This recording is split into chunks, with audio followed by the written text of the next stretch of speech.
প্রিয় দর্শক, প্রতি শুক্রবার রাত 10টা মানে খেলার আড্ডা স্বাগত সবাইকে। আপনাদের সাথে আছে আমি কনক মাহমুদ। দর্শক, কিছুক্ষণ আগে শুনছিলেন যে একটা বিপিএল শেষ হয়নি, আবার আরেকটি নারী বিপিএল এর ঘোষণা, যদিও বা 3 দল নিয়ে হবে। এখনো অনেক কিছু নিশ্চিত হয়নি, যেটা কিনা মিরপুরে হবে টুর্নামেন্টের রূপরেখা। তবে এই যে বিসিবি একটার পর একটা ঘোষণা দিচ্ছে, কিন্তু আরেকদিকে নানা রকম যে বিতর্কগুলো উঠছে, সেই বিতর্কগুলোর সমাধানে বিসিবি কতটুকু সক্ষম কিংবা তারা কতটুকু করিতকর্মা হচ্ছে, সেগুলো নিয়ে কিন্তু একটা প্রশ্ন থেকে যায়। আমরা আজকে এই বিসিবির যে কার্যক্রম, কিভাবে চলছে বিসিবির কার্যক্রম, সেগুলো নিয়েই প্রশ্ন তুলতে চাই। আমাদের আজকের অনুষ্ঠানে আমরা এই যে বিষয়গুলো নিয়ে আলোচনা করব, সংস্কার নাকি ষড়যন্ত্র, কেন বিসিবির মুখোমুখি ক্লাবগুলো, এছাড়া মাঠ ও মাঠের বাইরে এত বিতর্ক, কে চালাচ্ছে বিসিবি, এই প্রশ্নগুলো আমরা খুঁজে বের করার চেষ্টা করব। আজকে এই প্রশ্নগুলোর উত্তর খুঁজে দিতে আমাদের সাথে স্টুডিওতে আছেন বাংলাদেশ ক্রিকেট বোর্ডের সাবেক যুগ্ম সম্পাদক রফিকুল ইসলাম বাবু, যিনি একজন ক্রিকেট সংগঠক, এবং একই সাথে আছেন আমাদের সহকর্মী ক্রীড়া সাংবাদিক দীপ চৌধুরী। আমরা কথা বলছিলাম আসলে বিসিবির যে ঘটনাগুলো রয়েছে, এই যে সম্প্রতি একটা ঘোষণা আসলো। তবে তার আগে আমি একটু জানতে চাচ্ছিলাম রফিকুল ইসলাম বাবু, এই যে সংস্কার নাকি ষড়যন্ত্র, এই প্রশ্নটা কিন্তু আপনাদের পক্ষ থেকে তোলা হয়েছিল দুদিন আগে। যেই সিসিডিএম এর আওতাধীন যে ক্লাবগুলো রয়েছে, প্রথম বিভাগ থেকে তৃতীয় বিভাগ পর্যন্ত সবগুলো ক্লাবের কর্মকর্তারা একসাথে বসেছিলেন। তারা একটা সময় বেঁধে দিয়েছেন, এই যেখানে কিনা পরিচালকদের সংখ্যা কমিয়ে দেওয়া, ক্লাবগুলোর প্রতিনিধির সংখ্যা কমিয়ে দেওয়ার একটা ষড়যন্ত্রের কথা আপনারা বলছিলেন।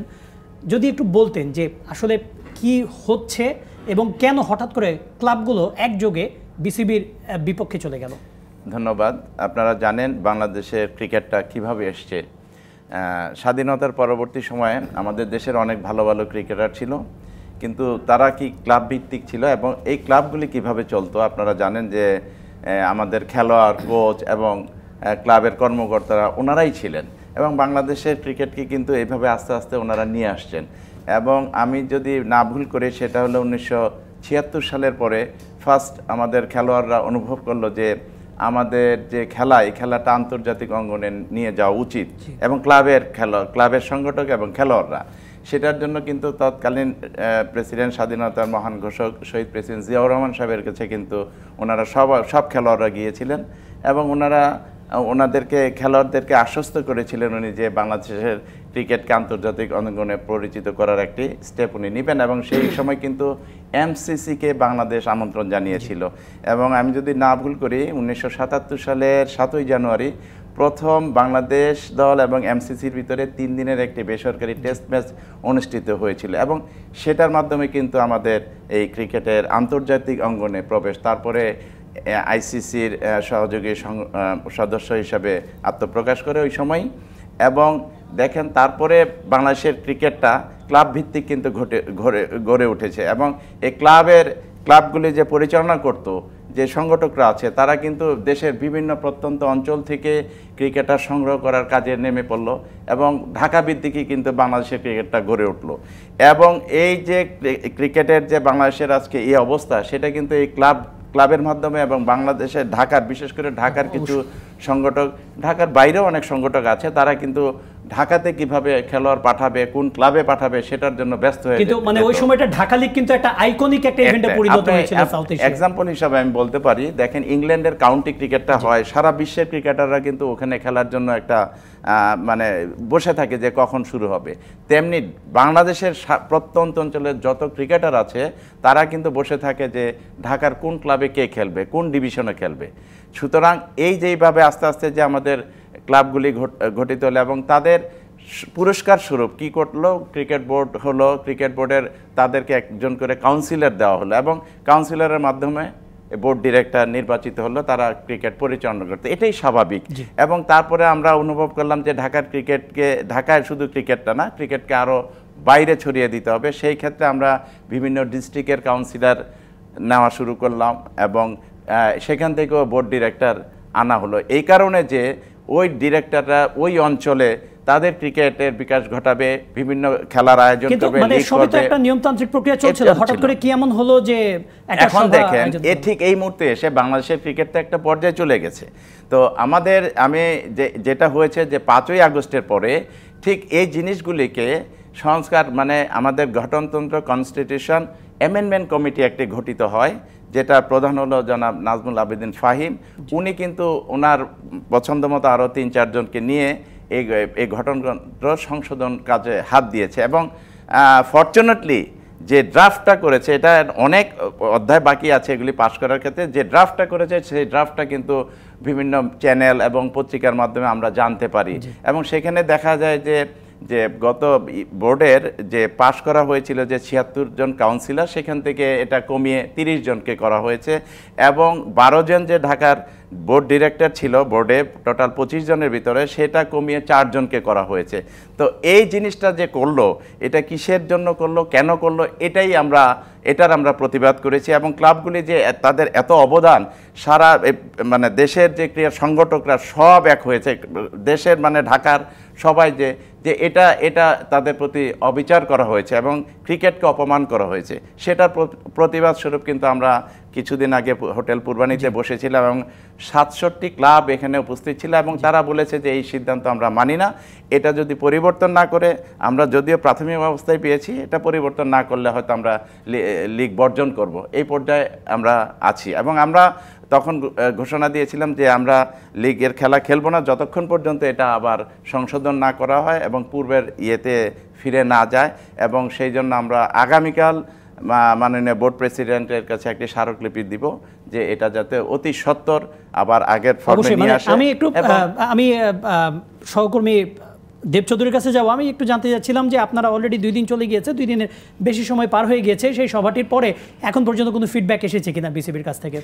হ্যাঁ, আমি যতটুকু জেনেছি যে আমরা ওইরকম পাইনি, তবে আমি যতটুকু জেনেছি যে কনস্টিটিউশন অ্যামেন্ডমেন্ট কমিটি এটা নিয়ে বসেছিল এবং তারা কি সিদ্ধান্ত নিয়েছে সেটা এখন আমরা জানতে পারিনি। তবে আমরা আগামীকাল বোর্ড প্রেসিডেন্ট কাছে গেলে হয়তো আমরা জানতে পারবো, কারণ কালকে যদি কোনো একটি ভালো সিদ্ধান্ত না পাই, সেই ক্ষেত্রে হয়তো লিগের খেলাগুলি পিছিয়ে যাবে যতক্ষণ পর্যন্ত আমরা এই জিনিসটা লিগটি অনিশ্চিত হয়ে পড়বে আর কি। আমি একটু দেব চৌধুরীর কাছে যেতে যাচ্ছিলাম। দেব চৌধুরী, 5 আগস্টের পরে যেটা দেখা গেল, হ্যাঁ, সব জায়গায় একটা সংস্কারের একটা উদ্যোগ নেওয়া হয়েছে। ক্রীড়াঙ্গনও তার ব্যতিক্রম নয়, ক্রিকেট তো তার সবচেয়ে বড় স্টেক হোল্ডার, সেখানেও একটা সংস্কারের আয়োজন করা হয়েছে। কিন্তু এই যে সংস্কার করতে গিয়ে এখন দেখা যাচ্ছে অনেক ক্ষেত্রে বেশ কিছু সিদ্ধান্ত, যে সিদ্ধান্তগুলো বিতর্কিত হতে পারে, মানে কেন এই জিনিসগুলো আসলে গুটি কয় মানুষ মিলে করছেন, যেটা কিনা আসলে একটা বড় পরিসরে আলোচনার মাধ্যমে করা উচিত। বোর্ডের সব পরিচালকরাও কিন্তু এখনও একেবারে কোরাম পূরণ হয়নি। তা কিভাবে, কিসের ভিত্তিতে সংস্কারটা হচ্ছে? দেব, ধন্যবাদ। কনক, আপনি বলছিলেন যে সংস্কার নাকি ষড়যন্ত্র, দুটাই শ, একটা পেট কাটা শ। যখন পেটটা কেটে দেবেন পুরোপুরি অর্ধেক হয়ে যায়। This is the reality. এবং বাংলাদেশ ক্রিকেট সিস্টেম সম্পর্কে আমার লাস্ট ভার্ডিক সবসময় যে কোনো আলোচনা আমি বলি, বাংলাদেশ রাষ্ট্র হিসেবে যেভাবে চলে, ক্রিকেট বোর্ডও ওইভাবেই চলে। আপনি প্রত্যেকটা সময় এই রিফ্লেকশনটা দেখবেন, নো ডিফারেন্সেস। আমি ক্লাব ধরে নিচ্ছি, বাবুভাইরা খারাপ, খুব খারাপ, ক্লাব খারাপ। তো ক্লাব খারাপ এই কারণে তো আপনি তাদের কাউন্সিলরশিপ কমাচ্ছেন, বা কমাচ্ছেন না, তাদের চিন্তা ভাবনা করছেন বা অ্যামেন্ডমেন্ট এই ব্যাপারগুলো আনছেন, কাউন্সিলরশিপ কমিয়ে দিচ্ছেন, ডিরেক্টরশিপ কমিয়ে দিচ্ছেন। আমার প্রশ্নটা কোনো অন্য জায়গায়। আপনি এই যে পরিবর্তনের পর নাজমুল হাসান পাপনের বোর্ডের সময় আমরা আইসিসির গাইডলাইন অনুযায়ী রিজিওনাল ক্রিকেট বলে যে কথাটা, এটা আমরা শুনে আসছি, করছি, করব, হয়ে গেছে, আর এই কয়েকদিনের মধ্যেই হচ্ছে। 15 বছরে 14 বছর হয়নি। এই বোর্ডের কারো মুখে আপনি শুনেছেন রিজিওনাল ক্রিকেটের কথা? না, শুনেননি। বাবু ভাই, please correct me if I am রং। আমি ধরে নিচ্ছি ক্রিকেট বোর্ডের প্রত্যেক বছরের বাজেট 500 কোটি টাকা। আপনি কি কখনো কাউকে শুনেছেন যে 500 কোটি টাকার মধ্যে চট্টগ্রাম বড় জোন, খুলনা বড় জোন, ভাই তোমরা 100 কোটি করে টাকা নাও, সিলেট 4টা জেলা মাত্র, তোমরা 30 কোটি টাকা নাও, তোমরা তোমাদের মতো লিগ চালাও, এই ঘটনা হয়েছে? না, হয়নি। ক্রিকেট বোর্ডে বসে থাকা কর্তারা কখনো তাদের ক্ষমতার লাগাম আলগা করতে চান না। তারা কখনো চান না যে লোকাল জায়গাগুলো শক্তিশালী হয়ে গড়ে উঠুক। তো এখন কি এমন ঘটনা ঘটলো যে লোকাল জায়গাগুলোতে আপনি ডিরেক্টরশিপ বাড়িয়ে দেওয়ার পরিকল্পনা করছেন? আমি চট্টগ্রাম আর খুলনার উদাহরণ আলাদা করে এই জন্য দিলাম। চট্টগ্রামের 2 জন ডিরেক্টর বিসিবিতে আসেন, এখন আছেন আকরাম খান এবং আগে ছিলেন মিস্টার আজম নাসির, যিনি পদত্যাগ করেছেন বলে আমি জানি। খুলনায় ছিলেন মিস্টার শেখ সোহেল এবং মিস্টার আপনার শেখ সোহেল আর কাজী এনাম আহমেদ। মিস্টার শেখ সোহেল পদত্যাগ করে কাজী এনাম আহমেদ এখনো আছেন। খুলনা এবং চট্টগ্রামে আরো একটা এক্সট্রা করে ডিরেক্টরশিপ দেওয়ার প্রস্তাবনা করা হয়েছে নিউ অ্যামেন্ডমেন্টে। প্রশ্নটা হচ্ছে, খুলনার লোকজন বলে, ক্রিকেটাররা বলে, ভাই খুলনাতে ওয়ার্ল্ড কাপ হয়। কিরে ভাই, খুলনাতে কি ওয়ার্ল্ড কাপ হয়? বলে 4 বছর পর পর লিগ হয়। এই যে আকরাম খানরা, কাজী এনামরা বছরের পর বছর খুলনা কিংবা বরিশালে কিংবা ধরেন যে সিলেটে কিংবা ধরেন যে রংপুর চিটাগাঙে ঘরোয়া লিগ চালাইতে পারলেন না, এই 12 বছর তো আপনারা কি করলেন? এই প্রশ্নটা কি কেউ কখনো তুলেছে? তাদের কি এই জবাবদিহির আওতায় আনা হয়েছে? ক্লাবের কথা আমি বাদ দিচ্ছি। সো শুধুমাত্র ক্লাবের দিকে আপনাদের এই চিন্তাটা বা ক্লাবের ডিরেক্টরশিপ কমিয়ে দেওয়া খুব স্বাভাবিকভাবেই প্রশ্নটা আসা মানে যৌক্তিক, যে আপনি পার্টিকুলার যেখানে সবাই কম বেশি একই দায়ে দায়ী, একই অভিযোগে অভিযুক্ত, আপনি একজনকে বলছেন ভালো, আপনার সঙ্গে থাকুক, তাদেরকে আপনি আরও ডিরেক্টরশিপ দিয়ে আরও শক্ত অবস্থানে নিচ্ছেন এবং ক্লাবগুলোকে ক্ষতি করে দিচ্ছেন। একটা জিনিস মনে করা খুব জরুরি, বাবু ভাইরা বিভিন্ন সময় টিম করেছেন। আমি আমার ব্যক্তিগত অভিজ্ঞতা থেকে জানি, ঢাকা প্রিমিয়ার ক্রিকেট লিগে একটা চ্যাম্পিয়ন ফাইট টিম করতে গেলে ফর লাস্ট 4-5 ইয়ার্স 7 থেকে 10 কোটি টাকার কম কোনো টিম হয় না। এই টাকা দিয়ে বিপিএল এর একটা ফ্র্যাঞ্চাইজি অনায়াসে চালানো যায়। সেখানে এক্সপোজার বেশি, দর্শকপ্রিয়তা বেশি, মানুষজনের এনগেজমেন্ট বেশি, স্পন্সরশিপ বেশি, আপনার মিডিয়া কাভারেজ বেশি, এভরিথিং। প্রিমিয়ার লিগের দলগুলো কি পায়? তারা একটা কাউন্সিলরশিপ পায়। এখন তারা যদি মনে করেন যে ভাই আমি প্রিমিয়ার লিগের ক্রিকেটটা চালাবো না, আমি বিপিএল এর টিম নিব, আমি ক্লাব ক্রিকেট করবো না, আপনি থামাইতে পারবেন? পারবেন না। ক্লাব ক্রিকেট যদি থেমে যায়, বিপিএল এ কজন বাংলাদেশি প্লেয়ার খেলে? দেশি প্লেয়ার 105 থেকে 120 জন সর্বোচ্চ। 120 জন প্লেয়ার নিয়ে কি বাংলাদেশ ক্রিকেট? বাংলাদেশ ক্রিকেটে 5 লাখ প্লেয়ার আছে, 2 লাখ প্লেয়ার আছে। এই যে ঢাকার ক্লাব ক্রিকেটে 500-700 হাজার প্লেয়ার খেলে, এই প্লেয়ারদের রুটির মূল উৎস বাংলাদেশের সর্বমোট যে প্লেয়ার আছে যারা টপ লেভেল ক্রিকেটে খেলে, তাদের রুটির মূল উৎস আমি আবার বলছি ঢাকার ক্লাব ক্রিকেট। সো আপনি যদি ক্লাব ক্রিকেটকে কোনোভাবে আঘাত করেন, that will eventually hit the cricket system of Bangladesh. Club ক্রিকেটের অনেক দুর্বলতা আছে, অনেক রকম ডিসপিউট আছে, আমি সেটা মেনেই বলছি। কিন্তু এই যে চিন্তা ভাবনাটা, ওই আর পেট কাটা এই দুটো যদি আপনি এক না করতে পারেন, এটার ইমিডিয়েট ইম্প্যাক্টটা বাংলাদেশ ক্রিকেটের উপরে পড়বে। এবং বাবু ভাইরা যেটা বলছেন যে আগামী দিন অর্থাৎ নেক্সট আপনার স্যাটারডেতে সম্মানিত বোর্ড সভাপতি মিস্টার ফারুক আহমেদের কাছে যাবেন তাদের দাবি দেওয়া নিয়ে, এবং সেখানে যদি একটা সমাধান না আসে এবং ওনারা যদি সত্যিকার অর্থে, আমি এটা কোনোভাবেই চাই না যে আপনার লিগগুলো বয়কট হোক বা বর্জন হোক, সেটা যদি হয় আপনি দেখবেন একটা পর্যায়ে প্লেয়াররা বিসিবির এগেইনস্টে দাঁড়াবে। এখন তো বাংলাদেশের যে অবস্থা, আমি মানে শুধু ক্রীড়াঙ্গনের কথাই বলছি না, মানে পুরো বাংলাদেশের যে অবস্থা, দেখা গেছে যে একটা খুব এমন একটা সিদ্ধান্ত নেওয়া হয়, পরবর্তীতে ফিডব্যাক দেখে, সেটা রিয়াকশনটা দেখে তখন সেটা মানে বাতিল করে দেওয়া হচ্ছে, সেটা ঘুরিয়ে নেওয়া হচ্ছে। হয়তো বা বিসিবিও দেখবে যে আমরা একটা ডিসিশন নিয়ে দেখি। এটা কনক আমার মনে হয়, সরি টু ইন্টারাপ্ট, এটা যথেষ্ট যুক্তিযুক্ত চিন্তা না করা, সুদূর প্রসারী চিন্তা না করা, এবং সবচেয়ে বড় যে সমস্যাটা, আমার এন্টায়ার সিস্টেমটা আমি চেঞ্জ করতে যাচ্ছি, এই সিস্টেম চেঞ্জটা আমাকে ভবিষ্যতে কোন পথে নিয়ে যাবে সেটা সম্পর্কে সম্যক ধারণা না থাকা। অবশ্যই। তবে এই যে সিস্টেম যে চেঞ্জ করার কথা বললেন দেব চৌধুরী, এই সিস্টেমটা চেঞ্জ কারা করছেন? আপনারা ওই দিন মিটিংয়ে আমি আপনাদের সবার বক্তব্য শুনেছি, আপনার বক্তব্য শুনেছি, লুৎফর রহমান বাদল ভাইয়ের বক্তব্য, আলী হাসান বাবু ভাই তারও বক্তব্য শুনলাম, সব যারা কিনা পুরনো সংগঠক ছিলেন তারা এসেছিলেন। তারা একটা কথা বললেন যে এই যে রিফরমেশন প্রক্রিয়াটা, যেটা এই রিফরমেশন প্রক্রিয়াটা কাদের দিয়ে হচ্ছে? এখানে নাজমুল আবেদিন ফাহিম তিনি আছেন, এছাড়া যেই মানে ওই যে কমিটি, তা সেখানে আর কোনো আমার ক্লাব সংগঠনের দরকার নেই, কিন্তু একজন অভিজ্ঞ কারো থাকা দরকার। কেন? আমার প্রশ্নটা সেখানেই যে আসলে ওনারা তো ক্লাব যারা চালায়, যারা সংগঠক আছে, তাদের দুঃখটা বুঝবে না। এখানে অনেক সংগঠক আছে যারা ক্লাব চালাতে যে নিঃস্ব হয়ে গেছে, বহু আছে, অনেক এক্সাম্পল দিতে পারবো। কি জন্য তারা এটা করে? জাস্ট খেলাকে ভালোবাসে, দেশকে ভালোবাসে, ক্রিকেটকে এগিয়ে নেওয়ার জন্য তারা এইগুলি করে, এবং একটা স্টেজে তারা একটু আনন্দ পায়, এটুকুই। কিন্তু এই জিনিসটা যারা রিফর্ম করছে, যারা এখন যাদের অ্যামেন্ডমেন্ট করছে, যারা যে কমিটিতে আছে, তারা কোনোদিন কি ক্লাব চালিয়েছে? ইম্পসিবল। তারা তো জানে না যে একটা ক্লাব কিভাবে চলে। এই যে বললো যেটা, যে কি করেছে, মানে ক্লাব ক্রিকেট যদি বন্ধ হয়ে যায়, পুরো আমাদের বাংলাদেশের ক্রিকেটাররা কিন্তু আন্দোলনে নামবে। এটা একদম আমি এবং তারা বলবে আপনার রুটি রুজি তখন অটোমেটিক নামবে। তো এটা যারা করতেছে তারা তো সেই জিনিসগুলি জানেও না যে আসলে ক্লাবে, তাহলে তারা কিসের বেসিসে করছে? তারা কি কোনো ক্লাব কর্মকর্তাদের সাথে বসেছে ইতিমধ্যে? না, এখানে ক্লাব সংগঠকরা বা ক্লাবগুলি কিন্তু একটা বিরাট স্টেক হোল্ডার, তো তাদের সাথে তো প্রথম বসবে।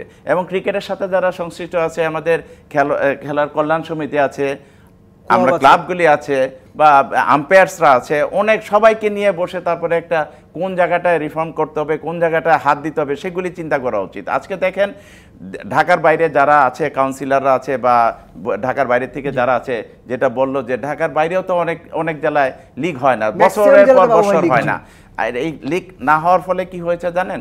এই খেলাধুলার পড়ালেখা, এই দুইটা কিন্তু মানে দুইটার মাধ্যমে কিন্তু দেশের এই যুবক শ্রেণী কিন্তু দেশ পরিচালনায় কিন্তু আরো বলিষ্ঠ হবে, তাদের মেধা বিকাশ ঘটবে খেলাধুলার মাধ্যমে। কিন্তু আজকে খেলাধুলা হয় না বিধায় কিন্তু আজকে দেখেন যুবক শ্রেণী কিন্তু নেশার ভিতরে চলে যাচ্ছে এবং একই সাথে আমাদের মানে পাইপলাইনটাও কিন্তু ছোট হয়ে এবং আসছে দেশকে নেতৃত্বহীন করার জন্য যে জিনিসটা করা হচ্ছে সেটাই হচ্ছে। বিরতি নিতে হচ্ছে, একটা বিরতি থেকে ফিরে আমাদেরকে আরো কথা বলবো আমরা বিসিবির এই ব্যাপারগুলো নিয়ে। আমরা কথা বলছিলাম কারা চালাচ্ছে বিসিবি, এটা কি সংস্কার নাকি ষড়যন্ত্র যে গঠনতন্ত্রটা রয়েছে, এটা নিয়ে আরও কথা বলবো আমরা।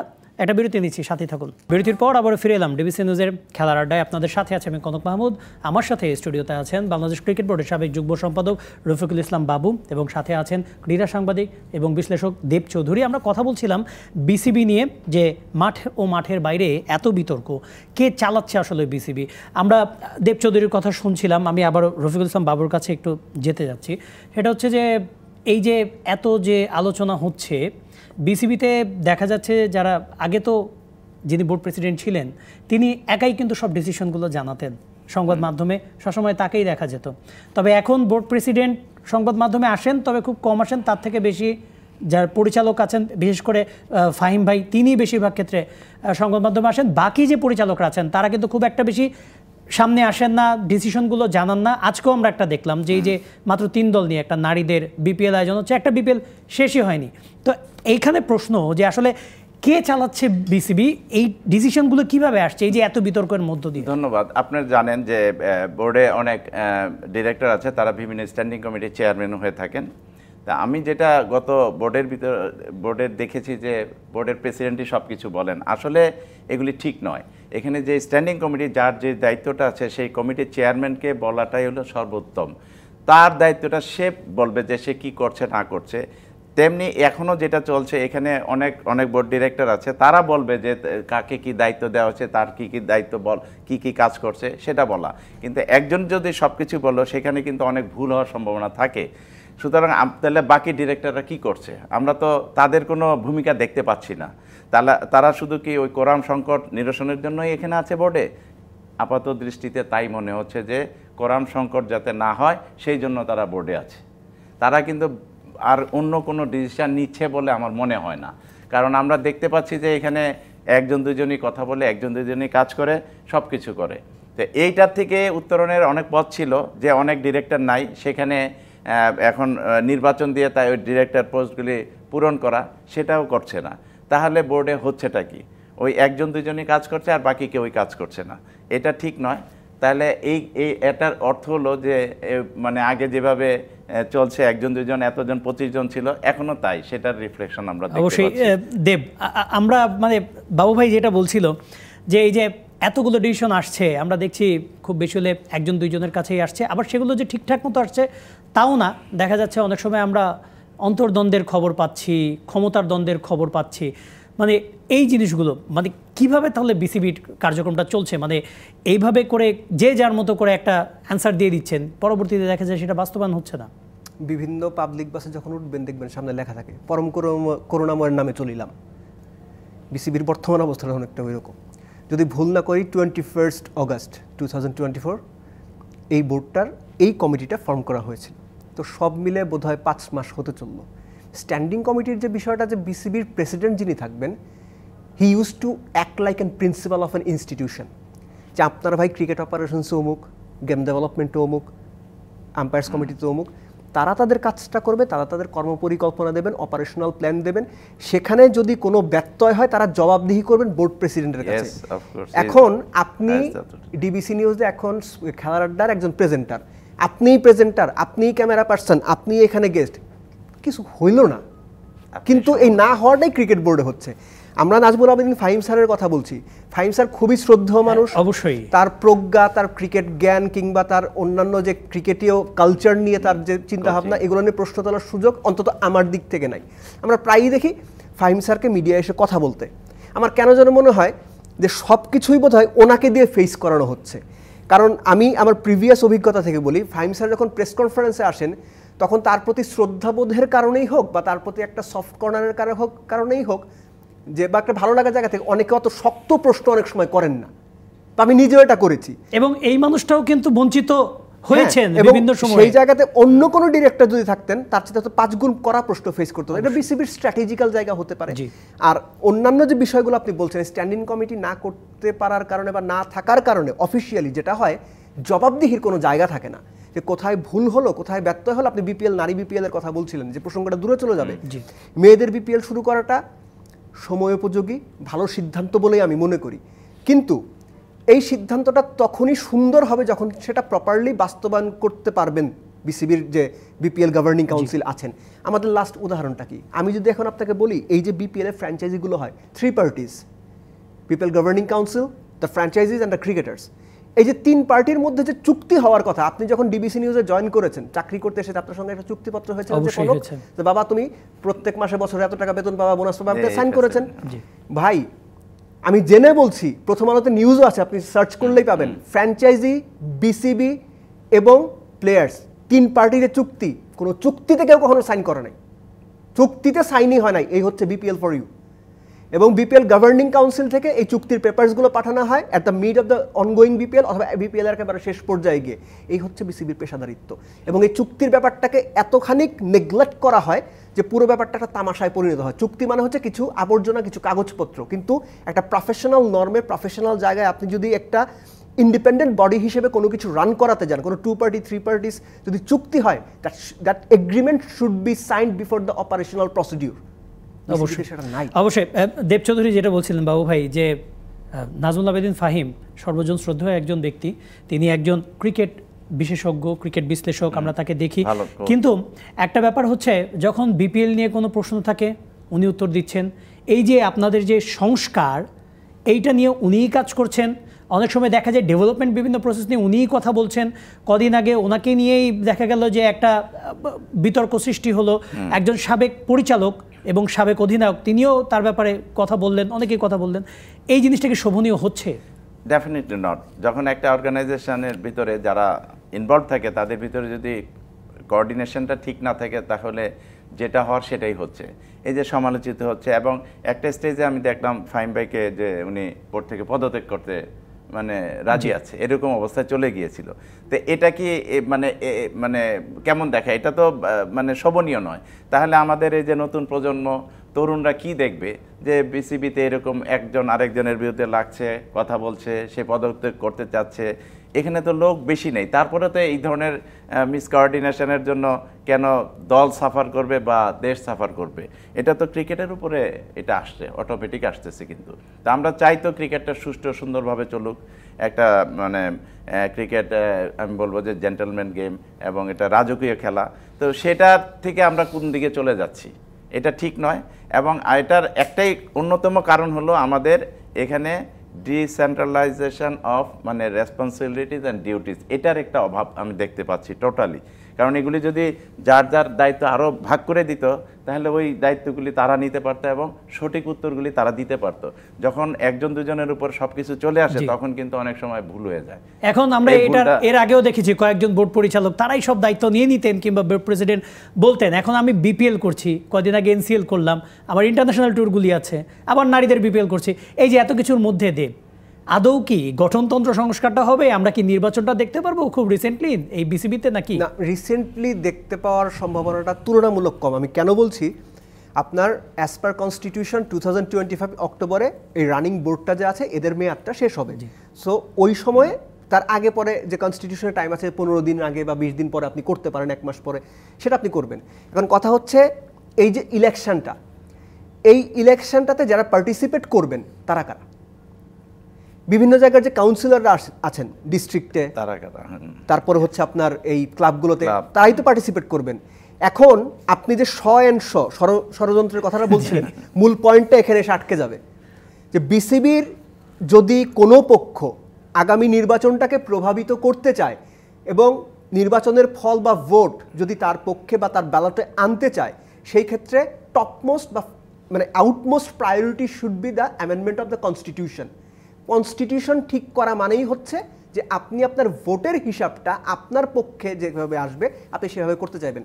এই বাংলাদেশে ক্রিকেট বোর্ডে ঢাকা প্রিমিয়ার লিগের, সুপার লিগে খেলা যে 6টা দল, তাদেরকে 2টো করে কাউন্সিলরশিপ দেওয়া হয়েছে, টপ 6 অ্যাজ ইফ যে এই স্টেশনের যিনি চিফ তিনি 2টো ভোট দেবেন, অমুক একটা টেলিভিশনের যে চিফ তিনি 2টো ভোট দেবেন, আপনি একজন সাধারণ সাংবাদিক বা একজন সাধারণ প্রেজেন্টার আপনি একটা ভোট দেবেন। এই ঘটনা বাংলাদেশে ঘটেছে। কেন করা হয়েছিল সেটা? Only because of the voting system and rigging the system.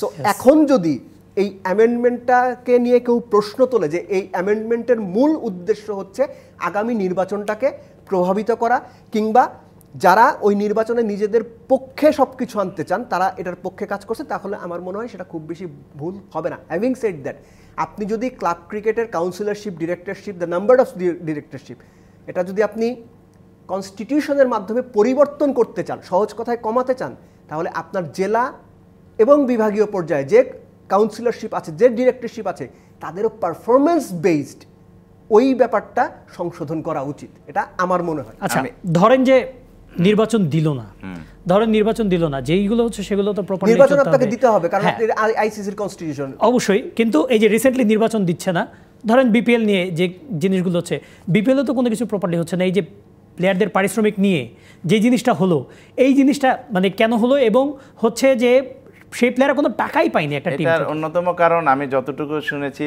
দুই একটি মানে যেটা ব্যাংক গ্যারান্টি দেওয়ার কথা ছিল তারা অনেকেই দেয়নি, সেটার জন্যই কিন্তু এই প্রবলেমটা হয়েছে। যদি ব্যাংক গ্যারান্টি দিত, প্রপারলি এটা যেত, তাহলে হয়তো এত সমস্যা হতো না।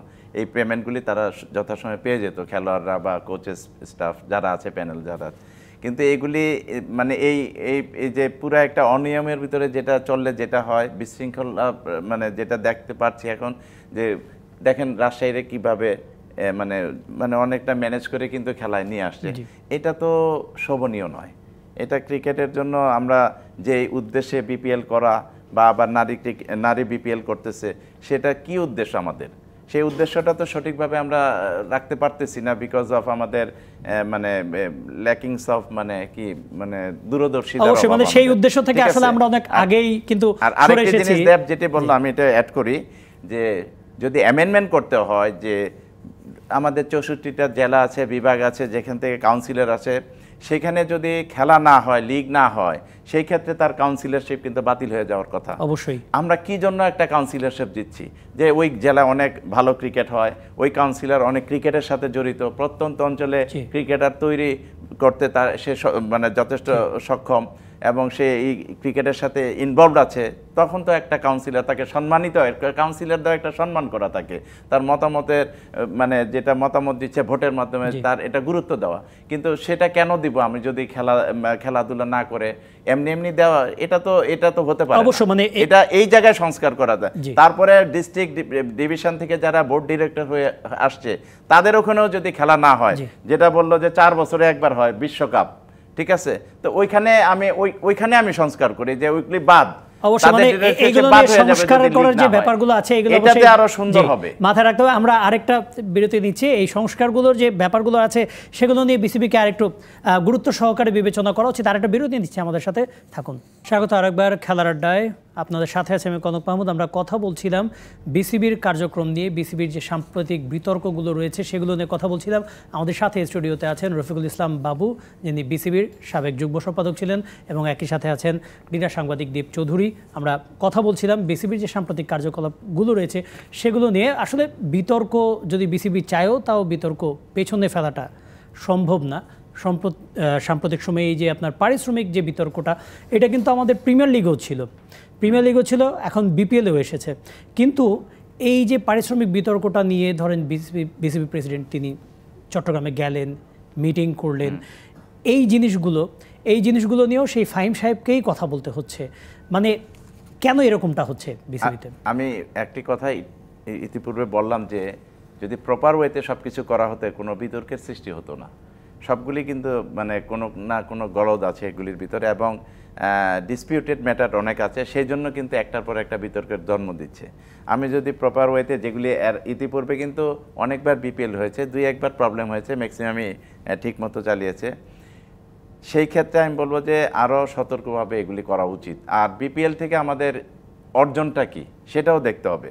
আমাদের কিন্তু একটি জাতীয় লিগ আছে, একমাত্র ফার্স্ট ক্লাস ক্রিকেট, যেটা আইসিসি অ্যাপ্রুভড। সেটা করার ক্ষেত্রে কিন্তু কোনো হইচই নেই, কিছু নেই, কিন্তু আমাদের তো ওইখানেও অনেক করার কিছু আছে, যেটার মাধ্যমে কিন্তু আজকে দেশের ক্রিকেট, ওইটা একটা ঘরোয়া ক্রিকেটের অন্যতম শক্তি কিন্তু এই যে দেশের ক্রিকেটাররা তৈরির ক্ষেত্রে। বিপিএলের ক্ষেত্রে আমরা এত হইচই করি, কিন্তু যেটা ফার্স্ট ক্লাস ক্রিকেট সেটা শুরু হওয়ার সময় কিন্তু কেউই জানে না কোন মাঠে হচ্ছে, কোথায় খেলা হচ্ছে। কোনো মতে ওই ফার্স্ট ক্লাস ক্রিকেটটা শেষ করতে হবে, এটার দিকে হলো সবার নজর, যে এটা করতে হবে, এই জন্য করছি। আর বিপিএলটা হলো আমাদের একটা অনেক ঢাকঢোল পিটিয়ে করছি। আসলে এটার থেকে অর্জন কি? টি-20 খেলোয়াড় সৃষ্টি করা, এবং বিদেশি অনেক খেলোয়াড় আসে, তাদের সাথে তাদের সংস্পর্শে এসে বাংলাদেশের ক্রিকেটাররাও আরও ভালো কিছু শিখবে, কিভাবে তাদের ভালো খেলোয়াড়কে বোলিং করা, ভালো বলারের এগেনস্টে ব্যাটিং করে, এগুলি তো এটা। আর একটা অর্থনৈতিক ব্যাপার আছে, সেই অর্থনৈতিক ব্যাপারে যদি অনেক এরকম বিতর্কের সৃষ্টি হয়, তাহলে তো এটার অর্জন একেবারে শূন্য আমি বলবো। দেব, আমাদের যে প্রিমিয়ার লিগটা রয়েছে, আমরা বিপিএল শুরুর আগে থেকে কিন্তু Dhaka premier division cricket league, সেটা নিয়ে খুব বেশি আমরা গুরুত্ব দিয়ে এসেছি এতদিন ধরে। কিন্তু এই প্রিমিয়ার ডিভিশন ক্রিকেট লিগ নিয়েও কিন্তু অনেক সময় দেখা যায় যে বোর্ডের মধ্যে একটা ক্ষমতার দ্বন্দ্ব চলে আসে, যেটা আপনি বললেন সিস্টেম রিগিং, যেটা এর আগে আমরা দেখেছি। সামনেও কি এই জিনিসটা চলতে থাকবে কিনা? সময় কতক্ষণ আছে? সময় খুব বেশি নেই, তারপর আপনি বলুন। সেটা হচ্ছে যে চলতে থাকবে কিনা, এটা হচ্ছে একটা হাইপোথেটিক্যাল কোশ্চেন, কারণ ফিউচার তো আসলে আমরা কেউ জানি না। তবে প্রিমিয়ার লিগে যেভাবে আগে আম্পায়ারিং দিয়ে বিভিন্ন স্পেশাল নিচের স্তরগুলোতে ম্যানিপুলেট করা হয়েছে এবং সেগুলোর একদম চাক্ষুষ প্রমাণ পর্যন্ত রয়েছে, এটা বাংলাদেশ ক্রিকেট সিস্টেমটাকে প্রশ্নবিদ্ধ করেছে, ক্রিকেটের বিরাট বড় ক্ষতি করেছে। ক্রিকেটকে আমি মনে করি 10 বছর পিছিয়ে দেওয়া হয়েছে এই সমস্ত কার্যকলাপ করে, back in to the square one. এই সব কিছুই করা হয়েছে ওই যে ক্লাবের কাউন্সিলরশিপ, এবং সেই কাউন্সিলরশিপ দিয়ে বিসিবির ইলেকশনটাকে ম্যানিপুলেট করা, এবং যারা ক্ষমতায় আছেন তারাই ক্ষমতায় থাকার জন্য সর্বোচ্চ নির্লজ্জভাবে যা যা করা দরকার সেগুলো করা। এখন ওই ভয় থেকে আবারও ক্লাবগুলো এরকম কিছু করবে কি না, সেটার জন্য এই অ্যামেন্ডমেন্টের বিষয়টা হয়ে থাকতে পারে। হ্যাভিং সেড দ্যাট, যে আপনারা যারা চেয়ারে বসে আছেন, এই দায়িত্বটা আপনাদের যে এই সিস্টেমটাকে একদম চমৎকারভাবে রান করানো, এবং সেজন্য ক্লাবগুলো যেন ওগুলো করতে না পারে। কারণ বাবুভাই ক্লাব কর্মকর্তা, তার মতো আরও 100 জন ক্লাব কর্মকর্তা আছে, তারা সবাই কিন্তু বিসিবির অধীনে। বিসিবি কিন্তু তাদের মাদার বডি। সো সেই মাদার বডিটা যখন ঠিকঠাক মতো সবাইকে সঙ্গে নিয়ে একই ছাতার নিচে সবাইকে সমানভাবে ট্রিট করে কাজগুলো করবে, সেটা সুন্দর হবে। আমি লাস্ট একটা এক্সাম্পল দিই। এই যে এত কথা বলা হচ্ছে, কারো মুখে আপনি শুনেছেন ময়মনসিংহ বিভাগের ব্যাপারটা কি হবে? ময়মনসিংহ আপনার বিভাগ না? আপনি চট্টগ্রামে 3টা ডিরেক্টরশিপ দেওয়ার পরিকল্পনা করছেন, আপনি খুলনাতে 3টা, রংপুরে 1টা, রাজশাহী 1টা করেছিল, সেগুলো 2টো করে দিচ্ছেন। ময়মনসিংহ তো বিভাগ আমাদের দেশে, এটা তো আপনি ডিনাই করতে পারবেন না। তাদের ডিরেক্টরশিপ কই গেল?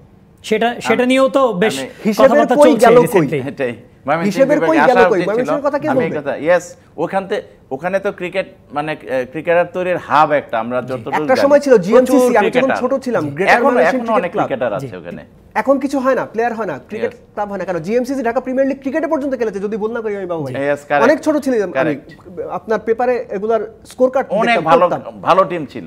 আমি একটি কথা অ্যাড করি, সেটা হলো যে ক্রিকেট কিভাবে কলুষিত হয়েছে আম্পায়ারিং এগুলি দিয়ে গত কয়েক বছর। আমি একটা এক্সাম্পল দিই। 2000 খুব সম্ভবত 4 সাল বা 3 সালে ঢাকা প্রিমিয়ার ডিভিশন ক্রিকেট লিগে ভিক্টোরিয়া ডিওএইচএস খেলা। আরাফাত রহমান কৌকো তখন মাঠে বসেছিলেন, মরহুম আরাফাত। তো ওইখানে আম্পায়ার ছিলেন নাদির শাহ আর একজন ফরেন আম্পায়ার। তো নাদির শাহ ডিওএইচএস এর এগেনস্টে তাদের বেস্ট 2 ব্যাটসম্যান আকরাম খান এবং সামারা সাকারা বা পরপর 2 ওভারে 2টা এলবিডব্লিউ দেয়, ঠিক আছে। তখন উনি দেখলেন এবং দেখে ওই খেলাটা ছিল এমন ভাইটাল ম্যাচ যে জিতবে সে চ্যাম্পিয়ন হবে, এরকম। ডিওএইচএস জিতলে একবারে চ্যাম্পিয়ন, আর হারলে এটা আবার রেসে চলে গেল আর কি। তো ওই পর্যায়ে কিন্তু উনি দেখলেন, এবং ফাইনালি ডিওএইচএস হারলো ওই ম্যাচে, এবং খেলা আবার কম্পিটিশন হলো, অনেক কিছু হলো। কিন্তু তার পরবর্তীতে আমরা কি দেখলাম, এই ধরনের এলবিডব্লিউ দিলে বা এই ধরনের সিরিয়াস ম্যাচে যদি কেউ করতো, তার মনে বাসায় ফিরে যাওয়ার মতো কোনো অবস্থা থাকতো না। এটা তো গত কয়েক বছর আমরা দেখেছি। ইন্টারেস্টিং পার্টিস, যখন ইন্টারন্যাশনাল প্যানেল, আম্পায়ার প্যানেল হলো, নাদির শাহকে কিন্তু আরাফাত সাহেব 1 নম্বরে রেখেছে। যে আম্পায়ার আমার সামনে এত সুন্দর ডিসিশন দিতে পারে, সে আম্পায়ার আসলে ভালো আম্পায়ার, তাকে কিন্তু 1 নম্বর রেখেছিল। এটা কিন্তু আমি সব জায়গায় বলি, এই এক্সাম্পলটা দিই আমি। তো ক্রিকেট খেলা এমন খেলা যে এটা যদি আমরা সুন্দরভাবে চালাতে পারি। ক্রিকেটও রাজনীতিকরণ ঢুকে যাচ্ছে, এখন কি এটা ঠিক নয়? এটাই আমি এক্সাম্পল দিচ্ছি যে এটা ঠিক নয়। যদি আমরা সত্যি সত্যি দেশকে ভালোবাসি, ক্রিকেটকে ভালোবাসি, ক্রিকেটকে আরো এগিয়ে নিতে চাই, তাহলে আমাদের এই জিনিসগুলি দেখতে হবে। আম্পায়ার সঠিক সিদ্ধান্ত দিবে, আম্পায়ার মাঠে দাঁড়ায়, কিন্তু সে নিজে দাঁড়াচ্ছে, কিন্তু সে কিন্তু আল্লাহর তরফ থেকে আসছে, একটা বিচারকের ভূমিকা পালন করছে, তাকেও সঠিক সিদ্ধান্ত দিতে হবে। বাবা, এর সঙ্গে ছোট্ট এবং করে add করি। এটা খেলার প্লিজ প্লিজ এটা হচ্ছে ক্রিকেট বা যে সময় কোনো একেবারেই কম। স্পোর্টসই জি। রাজনীতির বাইরে না। জি। রাজনীতির বাইরে না বলে লস অ্যাঞ্জেলস অলিম্পিকে ওয়ারসভুক্ত কোনো দেশ অংশ নেয় নাই। রাজনীতির অংশ স্পোর্টস, এই কারণেই মস্কো অলিম্পিকে নেটোভুক্ত কোনো দেশ অংশ নেয় নাই। সো বাংলাদেশ ক্রিকেট কিংবা টোটাল ক্রিকেট সিস্টেম বা টোটাল গ্লোবাল স্পোর্টস কখনোই রাজনীতির বাইরে না। প্রশ্নটা হচ্ছে রাজনীতির মধ্যে থেকেও ব্যাপারটাকে সিস্টেমেটিক ওয়েতে Correct. সুন্দরভাবে রান করানো যায় যায়, that is yes. The biggest question. অবশ্যই এটা অনেক বড় একটা প্রশ্ন। ধন্যবাদ দেব চৌধুরী আপনাকে, এবং একই সাথে রফিকুল ইসলাম বাবু আপনাকেও ধন্যবাদ আমাদের সাথে যুক্ত হওয়ার জন্য। দর্শক, সহকর্মী দেব চৌধুরী বলছিলেন যে কোনো কিছুই রাজনীতির বাইরে না, তবে রাজনীতির মধ্যে থেকেও জিনিসটা প্রপারলি রান করানোটা সেটাও সবচেয়ে বড় ব্যাপার। Challenging. একজন দুইজন কর্মকর্তা কেন্দ্রিক নয়, বিসিবি পুরো একটা টিম হিসেবে রান করুক এবং ক্লাবগুলো তাদেরকে মেজর স্টেক হোল্ডার হিসেবে ধরে নিয়ে যাতে তাদের স্বার্থের দিকটাও দেখা হয়, সবার স্বার্থটাই যাতে দেখা হয়, এই প্রত্যাশায় শেষ করছে আজকের আয়োজন। ধন্যবাদ সঙ্গে থাকার জন্য।